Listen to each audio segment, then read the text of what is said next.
အားလုံးပဲမင်္ဂလာပါခင် audio book မြန်မာ channel ကနေပြီးတော့ကြိုဆိုလိုက်ပါတယ်အခုနားဆင်ရမယ့်ဇာတ်လမ်းလေးကတော့စာရေးဆရာမဂျူးရေးသားထားတဲ့မိန်းမနှစ်ယောက်ဆိုတဲ့ဇာတ်လမ်းတိုလေးပဲဖြစ်ပါတယ်ရှင်အလုတ်တင်ဆရာဝန်အမျိုးသမီးဆောင်ရဲ့ဂရင်ကလေးသည်ကျင်းမြောင်းသိမ့်ခဲ့တော့လေတငယ်ချင်းနှစ်ယောက်ဘေးချင်းရှင်လျက်ဝင်းရမောက်အိတ်ခါတယောက်ကိုတယောက်ငဲကြည့်စကားပြောနိုင်ရုံတော့ကျယ်ဝန်းပါတယ်ခေါင်းအုံးပေါ်လက်ထောက်လျက်လက်ဖွားပေါ်မေးတင်ကပြတင်းပေါက်မှတဆင့်ကောင်းကင်ကိုမော့ကြည့်ပြုံးနေသောထိုမျက်ဝန်းများသည်ကျောင်းမာတုန်းကလိုပင်နူးညံ့နေတယ်ကျမတို့နှစ်ယောက်ကအချစ်အကြောင်းပြောရမယ့်အရွယ်များမဟုတ်တော့တော့လေတိတ်ဆိတ်လှပသောညကကျမတို့ကိုတိမ်မွေ့စွာပြုစားလိုက်သောအခါကျမတို့မေ့လျော့ထားတဲ့နာမည်တစ်ခုကိုရေရွတ်မိကြတော့တယ်။ငယ်စဉ်တုန်းကတော့ယခုလိုညမျိုးမှာလဝုန်းကိုမြင်ရချင်တယ်။လရိတ်ရှုံးမြသောတိမ်မြင်များကိုထွေး၍တည်ဆောင်သွားသည့်လေလျင်နှောက်သို့စိတ်သာမကပဲလူကိုယ်တိုင်လိုက်ပါလွင့်မျောလိုတယ်။ညမွေးပန်းရနံ့များတင်းထုံနေမည်ဆိုလျင်ညသည်ပြီးပြည့်စုံသောဂီတတန်စင်တစ်ခုပမာတာယာနေတော့တယ်။ထိုညမျိုးမှာကျမတို့နှစ်ယောက်ချိုပြုံး၏တက္ကသိုလ်ကျောင်းကငွေလာမင်းသချင်းကိုတိုးတိုးဖွားဖွားညီးခဲ့ကြဘူးတယ်။ယခုတော့ကျမတို့သည်ဂီတနှင့်တော်တော်ဝေးကွာခဲ့ပြီ။သချင်းညီးနိုင်မှုတန်စင်ကိုလည်းမေ့လျော့လူနီးပါးဖြစ်နေပြီ။နေ့စဉ်ရင်ဆိုင်ကြုံတွေ့နေရသောဝေဒနာသည်များယောဂများအနိဋ္ဌာယုံအဖြစ်များအကြားဆေးရုံနှင့်ဆေးကန်းတို့ကိုစက်ရုပ်ပမာကူးပြောင်းလှုပ်ရှားနေခဲ့ရသောကျမသည်အလုံးမှတပါအခြားအရာများကိုမေ့လျော့လူနီးပါးဖြစ်နေပြီ။သို့သောယခုလိုအမှတ်မတင်ပြန်လည်တွေ့ဆုံပြီးဆိုတော့မနက်ကကြုံခဲ့ရသောစိတ်ကျဉ်းကျပ်ဖွယ်ရာဆောင်ပွဲတွေ့ကြုံကိုပြန်လည်ရီမောရင်းကပင်တယောက်အကြောင်းတယောက်ဆက်ဆက်မိဖို့မေးမြန်း၍အားမရနိုင်အောင်ရှိနေလေတယ်။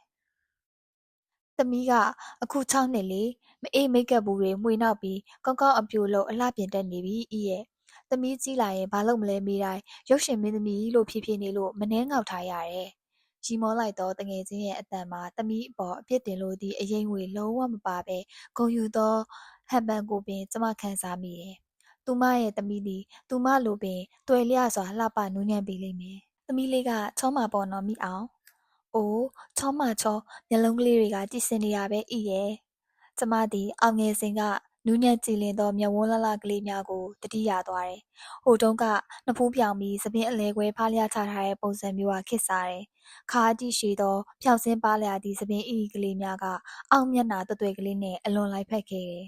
။နင်ကလည်းဓာတ်ပုံအယ်ဘမ်လေးပါလေးတောင်ယူမလာဘူးဟဲ့။အောင်သမီးကိုမြင်ချင်းစိတ်ဖြင့်ကျမအပြစ်တင်တော့အောင်ကပခုံးတွန်ကရင်မောတယ်။ဟဲ့နင်လာဖြစ်မဲ့မမမသိတာပဲဤရဲ့ငါကဖြင့်နင် MSCC အောင်ပြီးပြီတောင်ထင်နေတာအမလီအဲ့ဒီပါဇက်ကလေးရွှေချထားဖို့ကောင်းလိုက်တာနော်ကျမကတော့သွားလျာမှာတားတက်ပုံကိုယူလာဖို့မမေ့သူဖြစ်တယ်စပွဲပေါ်မှာထောင်ထားတဲ့တားရဲ့တက်ပုံကိုအောင်ကလှမ်းကြည့်တယ်နင့်သားကနင်နဲ့မတူတလို့ပဲနော်ဤကျမလှစ်ကလေးပြုတ်လိုက်တယ်တနှစ်သားအရွယ်သားကလေးကသူ့ပအေးကိုပါလေဟုလူတိုင်းကမှတ်ချက်ကြတယ်သူ့ဖေနဲ့တူတာအောင်ရဲ့အောင်ကမျက်မှောင်ကျုံကတားတက်ပုံကိုစစ်စစ်ကြီးပြုံးတယ်သားအဖေရဲ့ចောင်းသားဘဝရုပ်ရည်ကိုအောင်ကပြန်လည်မှန်းဆနေပုံရတယ်။ကျောင်းပြီးမှကျမတို့တွေ့ဆုံလက်ထပ်ကြခြင်းဖြစ်ပြီးသားအဖေကိုအောင်မြင်မှန်းတက်မိမှာမဟုတ်ဘူး။ကျမတို့တက်တန်းကြီးပြီးတနှစ်စော၍ဘွဲရခဲ့သောသားအဖေကလည်းအောင်ကိုမသိသလိုဇဝေဇဝါဖြစ်နေခဲ့တယ်။အိုးနင့်သားမျက်လုံးတွေကဟိုတယောက်ရဲ့မျက်လုံးတွေလိုပဲနော်။အရန်တောက်ပတာပဲ။ဟိုတယောက်တဲ့။ကျမတို့နှစ်ယောက်အကြားမှာဟိုတယောက်ဟူသောစကားလုံးကအလွန်ရင်းနှီးကျွမ်းဝင်သောချစ်စပွဲနံစားတစ်ခုဖြစ်ခဲ့သော်လည်း10နှစ်လောက်ကြာပြီးနောက်မှာပထမဆုံးချိန်ပြန်လည်ကြားလိုက်ရသောအခါကျမအနှဲငွေတွေ့ပြီးသွားတယ်။အောင်ကကျမပခုံးကိုဖြတ်ခနဲရိုက်ခါရှိမောတယ်။ကြည်စမ်းမိမအခုတော့နေမေ့ပြီပေါ့လေ။ကျမအောင်စကားကိုညှင်းပယ်ခြင်းစိတ်ဖြင့်ခေါင်းခါရမ်းမိတော့လဲမကြာခဏသတိရမိကြောင်းတော့ဝန်မခံလိုပါထို့နောက်ကျမတို့နှစ်ယောက်စလုံးတိတ်ဆိတ်ငြိမ်သက်သွားတယ်အောက်မျက်လုံးများကိုကျမအကဲခတ်ကြည့်မိတယ်ပြုံးနေသောအောက်မျက်လုံးများအနှဲငယ်ဆိုင်ရသွားသည်ကိုကျမရိပ်မိတယ်သူ MSCC မဖြေတော့ဘူးနဲ့တူတယ်နော်ဤအောင်တန်ကလှုပ်ခါမှုပါသည်ဆိုယုံကလေးသူပိုစတင်တော်မဝင်ဖြစ်သေးဘူးလို့သတင်းကြတာအောင်ရဲ့အောင်ကကျမကိုမျက်လုံးပြူကြည့်တယ်သူမမသိလိုက်တော့ဟိုတယောက်အကြောင်းကိုကျမသိနေတာအဟောအဟန်ရှိပါတယ်။နင်းနဲ့တွေ့သေးလားယင်။အောက်အမေကိုကျမခေါင်းခါရမ်းပြရင်ပြုံးမိတယ်။ဟင်နင်ရောမတွေ့ပါဘူးဟဲ့ဘယ်နဲ့လို့တွေ့ပါမလဲတမျိုးစီတဘွားစီလေ။ကျမအောက်လက်ကိုစုံမြင့်လိုက်တယ်။ထို့နောက်ကျမတို့တယောက်ကိုတယောက်မျက်နှာချင်းဆိုင်စစ်စစ်ကြည့်မိကြလေတယ် လွန်ခဲ့သော18နှစ်တုန်းက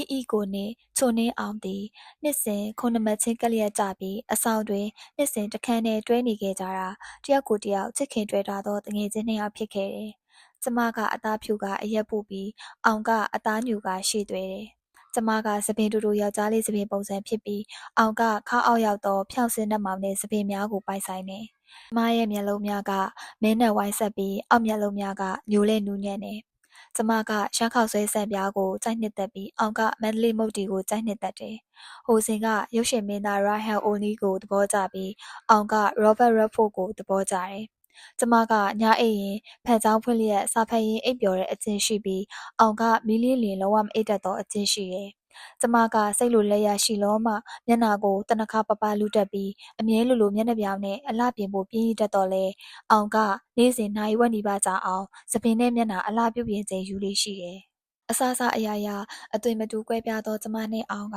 အံ့ဩဖို့ကောင်းစွာပင်အချက်နှစ်ချက်တွင်တော့လာ၍တူနေတယ်။ပထမတူညီမှုကနှစ်ယောက်လုံးလက်ပတ်နာရီပတ်တဲ့အကျင့်မရှိကြခြင်းဖြစ်တယ်။ပထမတူညီမှုကကျမတို့နှစ်ယောက်အတွက်ထူးခြားတဲ့ပြဿနာမဖြစ်ခဲ့တော့လေဒုတိယတူညီမှုကတော့အုံနောက်ခြောက်စရာပြဿနာတစ်ခုဖြစ်ခဲ့တယ်။ကျမတို့အတန်းမှယောက်ျားကလေးတစ်ယောက်ကိုပြိုင်တူကြိုက်နှစ်သက်မိကြခြင်းဖြစ်ပါတယ်။ပထမနှစ် MB တွင်အတန်းထဲ၌ကင်းနေကွင်၍သောအချိန်မှစတင်ခဲ့တယ်။တတန်းလုံးကအမဲအများဆုံးပေးထားသော First MB ကင်းကိုကျမတို့နှစ်ယောက်သဘောမတူခဲ့ပါ။ဆောင်ပြန်ရောက်တော့ကျမတိတ်တိတ်ရွေးထားသောကင်းရှိသည်ဟုအောက်ကိုပြောမိတယ်။အောက်ကလည်းသူမတိတ်တိတ်ရွေးထားသူရှိသည်တဲ့။ရည်စရာကောင်းနေသည်ကကျမတို့နှစ်ယောက်လုံးကိုရွေးမိတဲ့လူရဲ့နာမည်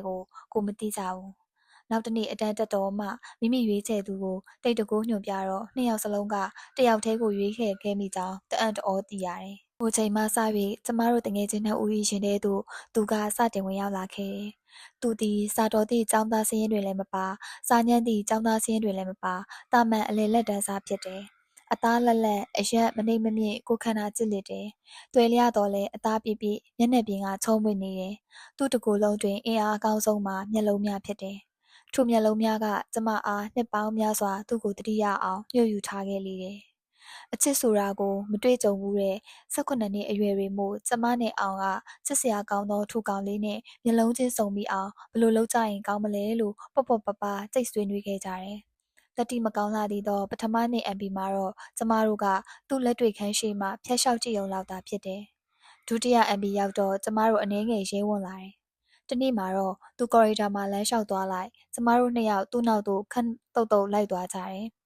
သူရှိအထိကျော်သွားပြီးမှကျမတို့နှစ်ယောက်တိုင်ပင်ထားတဲ့အတိုင်းသူ့ကိုလှည့်ကြည့်ကဘယ်နှနာရီရှိပြီလဲဟုပြိုင်တူမေးလိုက်ကြတယ်။သူတုံကနေရက်သွားကကျမတို့နှစ်ယောက်ကိုခက်ရှန်ရှန်ကြည့်ပြုံးပြီးမှသူ့လက်ကိုမြောက်ကြည့်တယ်။ထို့နောက်ခပ်ဖွားဖွားတစ်ချက်ရဲကကျွန်တော်လဲနိုင်မပါဘူးခမညာဟုတိမ်မွေ့စွာအဖြေပေးလေတယ်။တနန်းနဲ့သားတွေမဲ့ညမန်းတမ်းမိပါလေရဲ့ကျမတို့နဲ့သူချက်ချင်းခင်မင်မသွားခဲ့ပြီ။သူသည်တငယ်ချင်းတသက်မမှတ်ထား၍ပေါင်းတဲ့သူမဟုတ်သူ့ဘေးတွင်အတန်းသားတယောက်ပြီးတယောက်ပြောင်းလဲပြီးပါလာလိရှိတယ်။သူ့ဘေးမှာတငယ်ချင်းတွေပါလာရင်ကျမတို့နှစ်ယောက်သူ့ကိုလုံးဝမကြည့်ပဲတယောက်တည်းလာမှသူသတိထားမိလာအောင်ကျမတို့နှစ်ယောက်ကမျက်လုံးချင်းစုံပစ်လိုက်ကြတယ်။ထိုအခါသူကကျမတို့နှစ်ယောက်ကိုပြုံးပြတော့မလို့စကားပြောတော့မလို့ဇဝေဇဝါမျက်လုံးများခက်ဆိုင်ဆိုင်ကြည့်ကတစ်ဖက်လှည့်ပြီးပြုံးသွားတတ်တယ်။ထိုအခါမျိုးမှာကျမတို့နှစ်ယောက်ကသူ့မျက်လုံးများရဲ့ဆွဲငင်မှုကိုပြန်လည်တွေးတောခံစားရင်းအဆောင်သို့တိတ်ဆိတ်နေတတ်စွာပြန်ရလိရှိတယ်။တခါတုန်းကတော့ယောက်ျားတို့ရဲ့ကိုယ်နဲ့အကြောင်းကျမတို့နှစ်ယောက်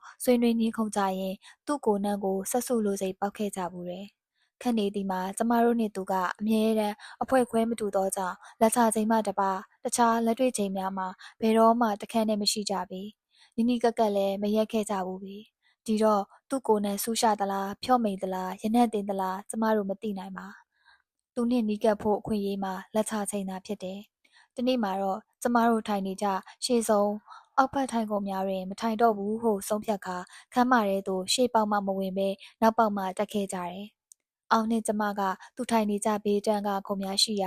ာမျက်စိဝဲဝဲကြည့်လျက်အပေါ်စီးမှမြင်နေရသောနောက်ကျောများနောက်စီများကိုခွဲချမ်းရှာဖွေရင်းတစ်ချစ်ချင်းဆင်းလာခဲ့ကြတယ်။မျက်စိလင်းတဲ့အောင်ကအရင်မြင်တယ်။ကံအားလျော်စွာပင်သူထိုင်နေသောခုံရဲ့နောက်ဖက်ခုံတန်းမှာယောက်ျားလေးတစ်ယောက်မျှဝင်ထိုင်မနေခဲ့ပြီ။ကျမတို့လည်းမျက်နှာပြောင်ပြောင်ဖြစ်ပင်သူနှင့်ကလျက်ခုံမှာသူ့နောက်တည့်၌ဝင်ထိုင်လိုက်ကြတယ်။ပထမတော့စာသင်သည်ကိုသာအာယုံစူးစိုက်တတ်သောသူကမရိပ်မိပြီ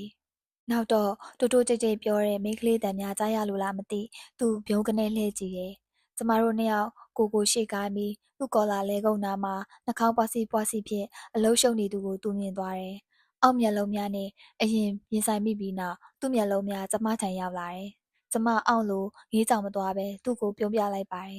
ထိုအခါသူ့မျက်လုံးများလက်ခနဲ့တောက်ပသွားအောင်ပြုံးပြပြီးနောက်ပြန်လှည့်သွားတယ်ဝေးတယ်နော်အောင်မနှံဘူးဟုကျမအောင်ကိုတိုးတိုးကြိတ်ကြိတ်ပြောတော့အောင်ကကျမကိုဝမ်းပတ်တနေကြည့်တယ်။သူမဤလက်ချစာအုပ်ဖွင့်လက်စစာမျက်နှာအပေါ်ပိုင်း၌စာတစ်ထောင်ခတ်သွက်ရေးပြီးကျမကိုပြတယ်။နင်ဘာဖြစ်လို့သူ့ကိုသွားပြုံးပြရတာလဲ။နင်တကူကောင်းဆန်နေတဲ့။ကျမနောက်ထပ်ရသွားပါတယ်။ငါမသိဘူးအောင်ရဲ့သူ့ကိုတိတ်ပြုံးပြချင်တာပဲစိတ်ဆိုးလားဟုအောက်စာကြောင်အောက်မှာပင်စာပြန်ရေးပြီးတောင်းပန်တော့သူမကပြန်ရေးတယ်။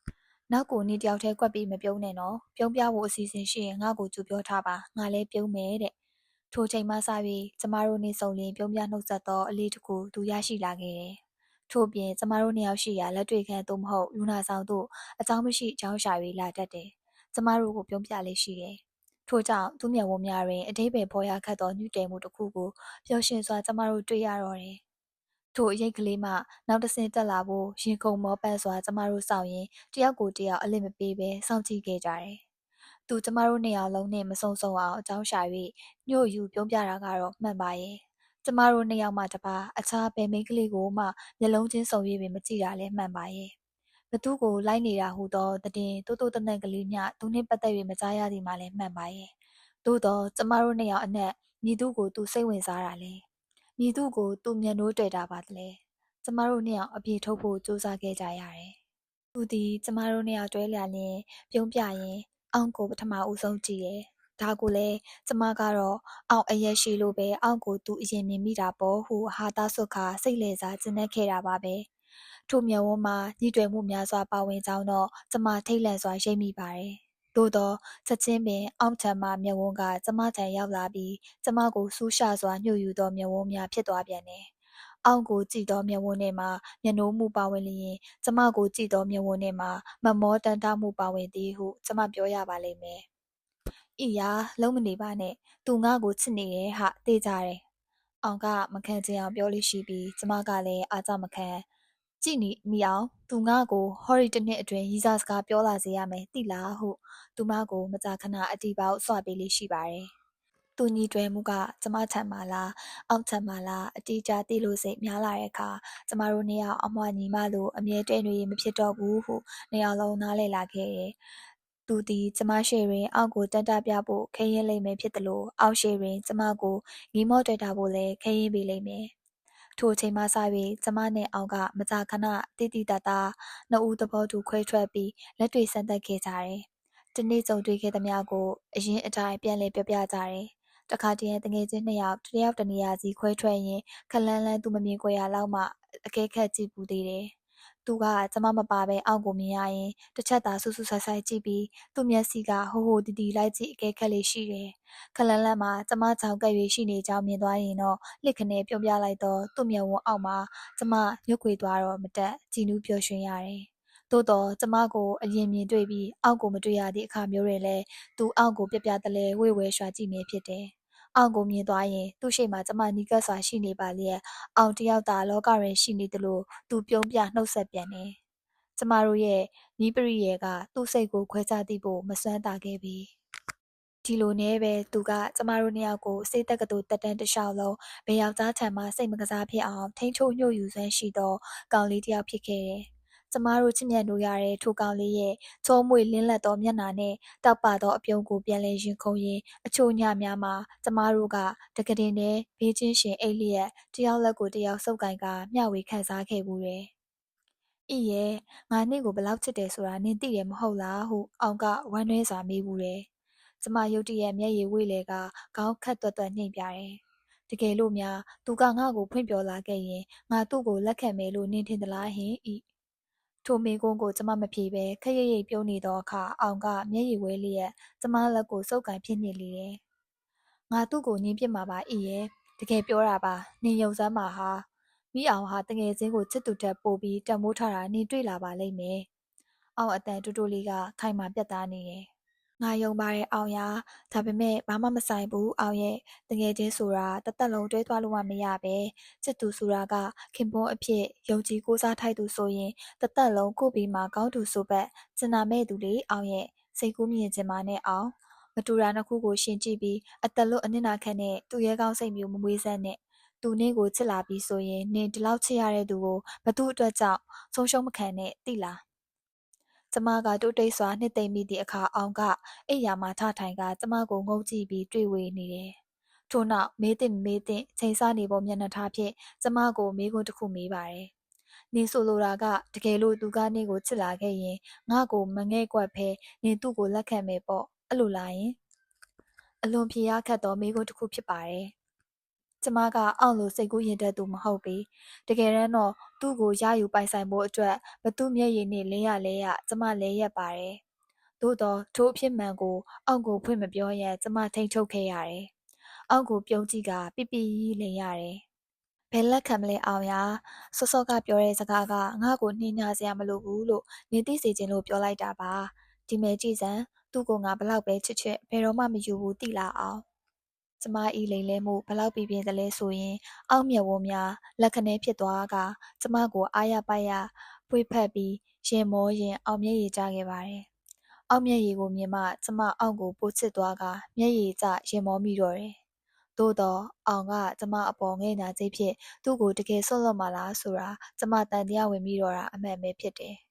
ခေါင်းစဉ်တွေခွဲဝေမျှယူ၍စာချက်ပြီးပြန်ရှင်းပြပေးသည့်အခါမျိုးကအစလူနာစမ်းသပ်လေ့လာသည့်အထိတယောက်နှင့်တယောက်ငဲ့ညာကအေးအတူပူအမျှခံစားခွဲဝေခဲ့ကြသောကျမတို့နှစ်ယောက်အားယောက်ျားတစ်ယောက်ကအလွယ်တကူစိန်ကကွဲကွာစေနိုင်လိမ့်မယ်လို့ထင်တယ်။ကျမသူ့ကိုလက်ခံလိုက်ရင်အောက်အမုန်းကိုကျမရရှိလာမည်လား။ဒါကိုတော့ကျမမခံမှန်းတတ်ပြီ။ထိုတန်တရားကကျမအပေါ်ကာလများစွာလွှမ်းမိုးထားခဲ့တယ်။အောင်သူ့ကိုလက်ခံလိုက်ရင်တော့ကျမနာကျင်စွာဝမ်းနည်းမိမည်။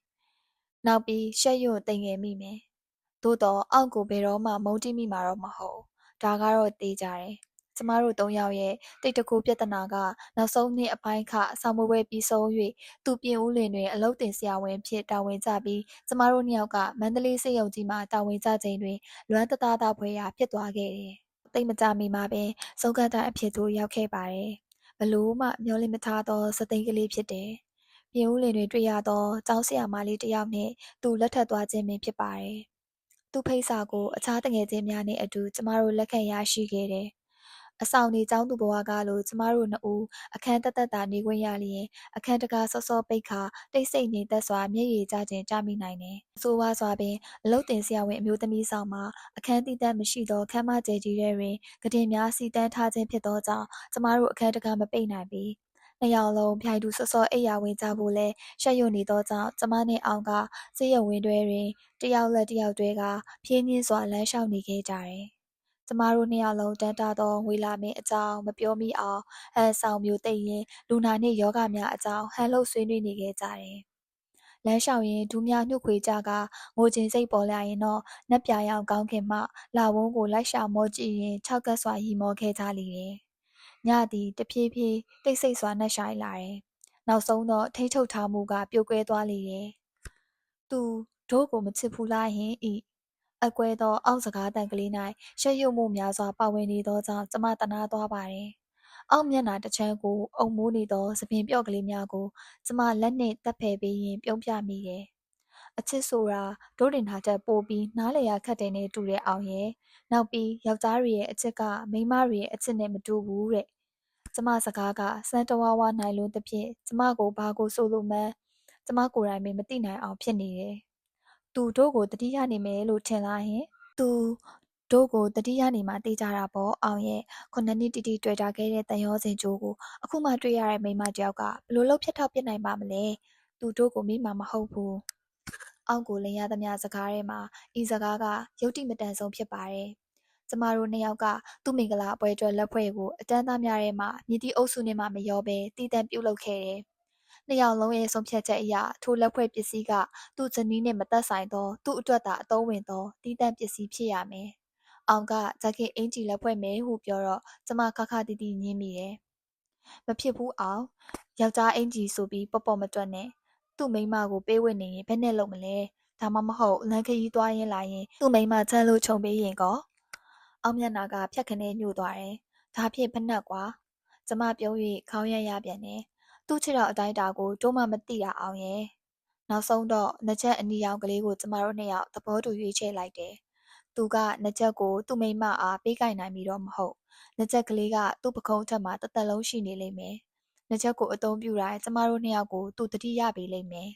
လက်ဖွဲ့ဖြစ်စီလူကြုံနေပေးရန်လှလှပပထုတ်ပိုးပြီးနောက်သူ့နာမည်ရဲ့နောက်မှာသူ့ဇနီးရဲ့နာမည်ကိုနှာကျင်စွာရေးခဲ့ရပါတယ်တကယ်တော့ဤဇာတ်သိမ်းကလေးကကျမတို့နှစ်ယောက်အတွက်အလွန်လှပကြောင်းကာလကြာရှည်တော့မှကျမအခိုင်အမာလက်ခံခဲ့တော့တယ်အောင်နှင့်ကျမမုန်းတီးနာကြီးခြင်းမှုရှိတယောက်ကိုတယောက်တိတ်တခိုးမနာလိုမှုဝမ်းနည်းအားငယ်မှုမခံချင်ဖြစ်မှုလည်းမရှိကျမတို့နှစ်ယောက်သူ့ကိုရယူဖို့ကြိတ်၍ရှင်ပြိုင်ခဲ့ကြသည်ဆိုလျှင်ယခုပွဲတွင်ဘသူမှမနိုင်ဘသူမှမရှုံးပြီပြိုင်ပွဲတွင်နှစ်သိမ့်စုကိုကြေညာခွင့်ရမည်ဆိုလျှင်ထိုစုကိုရသူကကျမသာဖြစ်တယ်။ဘာကြောင့်လဲဆိုတော့သတင်းစာတွင်ကျမ၏လက်ထက်သတင်းဖော်ပြပြီးနှစ်ပတ်အကြာအခြားလက်ဖွဲ့များထက်နောက်ကျပြီးရောက်လာသောသူ့လက်ဖွဲ့လက်ဆောင်တစ်ခုကိုကျမလက်ခံရရှိခဲ့သောကြောင့်ဖြစ်တယ်။ထိုလက်ဆောင်ထုပ်ကလေးကိုဖွင့်ကြည့်လိုက်သောအခါသူ့လက်ရည်များကကျမမျက်ရည်ဖြင့်ဝါသွားခဲ့လေတယ်။ကျမသည်ဖျားသားလျက်မယုံကြည်နိုင်စွာရင်ခုန်တုန်လှုပ်ရင်းပြုံးရည်မိတယ်။သူသည်ကျမကိုသတိရနေခဲ့သည်ပါလား။သူသည်ကျမကိုမမေ့ခဲ့သူပါကလား။ကျမတို့သူ့ကိုစတင်စကားပြောသည့်နေ့ကိုသူဘယ်တော့မှမမေ့ခဲ့ပါလား။သူလက်ထပ်သွား၍နာကျင်ကြေကွဲရသောကျမ၏ဝမ်းနည်းစိတ်ကသူ့အမှတ်တရလက်ဖွဲ့ပစ္စည်းကလေးကြောင့်လွင့်ပါပျောက်ကွယ်ခဲ့တော့တယ်။သူ့လက်ဖွဲ့ပစ္စည်းမှလည်းကျမတဦးရဲ့အတွက်သာအသုံးဝင်သောပစ္စည်းဖြစ်ပါတယ်။အောင်ကိုညှတာစိတ်ဖြင့်ဤအကြောင်းဘယ်တော့မှပြန်မပြောတော့ပါဘူးဟုကျမဆုံးဖြတ်ချက်ချခဲ့တယ်။ဤဟင်